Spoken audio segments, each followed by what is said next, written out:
it's not about abundance, or then you can't control it.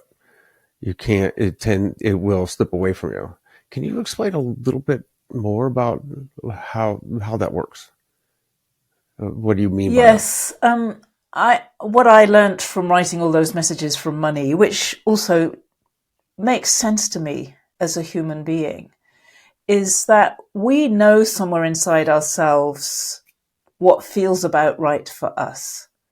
And for somebody, for example, who is deeply fascinated by doing business at scale, many millions of dollars might feel right for them as revenue for their business because it matches their contribution to the world. They're doing something that requires a lot of money in order to do it. Somebody else might not be interested in business particularly, and it may be that their primary focus in life is bringing up their family to be happy and to live a good, just like a good life. And they don't need those multiple millions of dollars. They need a more modest amount that suits their focus, because we don't all want the same things. But I feel what happens in our society a lot is that we get out of touch with what's right for us, with our own values and our own desires. And we feel like, oh, I should be successful like somebody else. And we put pressure on ourselves to make money in a way that doesn't feel right to us. And many people do jobs that they hate because they have to make money. So our relationship with money then gets rather distorted, and we don't really know what we want. And that's what leads to an unhealthy type of greed. So what I learned is that it's not about whether you want a lot of money or not. That's not the question. You know for yourself who you are. But if you want money that is going to kind of almost be dead in your life, like you just want to collect money, more and more and more of it, because it somehow feels like your security, that gets out of balance and doesn't support your health and your thriving and your well-being. Or if you deny money and you say, oh, no, I don't want any money, I don't care about money, that's also that's a denial of yourself and your own needs. So in many ways, it's about right sizing. It's about us finding what's right for us, and that might change at different times of our life, and having a healthy relationship with money rather than a relationship that's based on a fear of scarcity, for example, or a fear of the power of money, or all the other fears that we can invent around it.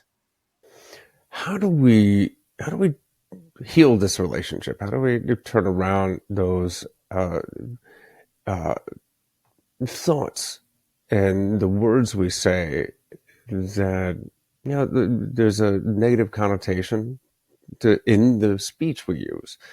But what are the steps we take to change that relationship?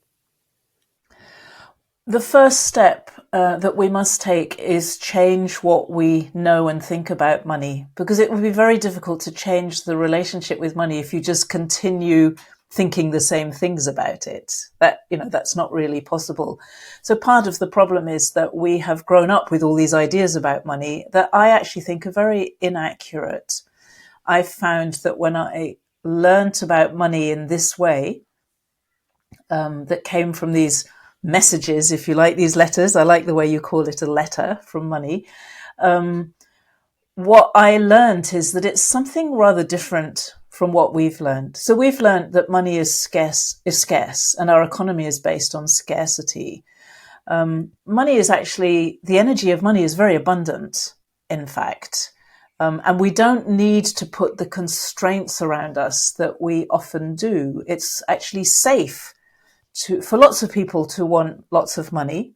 It isn't if I take more, you get less. Money doesn't work that way. So there's a fundamental misunderstanding that we have in our system. And if we keep that misunderstanding, we're going to keep operating from a place of scarcity. So we're not going to change. So the first thing for me is to start to question what you know about money and educate yourself about different understandings of money. For example, I say that money is an energy. If you speak to economists and people who work with big money in the world, as I have done, they automatically know that money is an energy. They understand that. They might not use the language in the way that I do, but they see the movement of power around the planet, which is really what money's doing, is constantly moving and shifting power and dynamics between people all the time. So they see it as an energy and they'll describe it that way.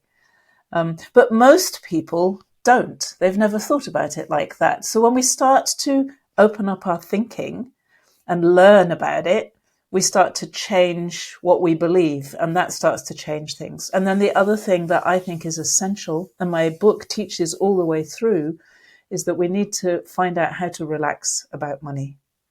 Being worried and stressed and afraid is very detrimental to our relationship with money. And anybody who has a husband or a wife or a partner knows that. Being worried, stressed, and afraid about your relationship is detrimental to your relationship. It never brings a good vibe in. You know that, don't you? I know that. We all know that.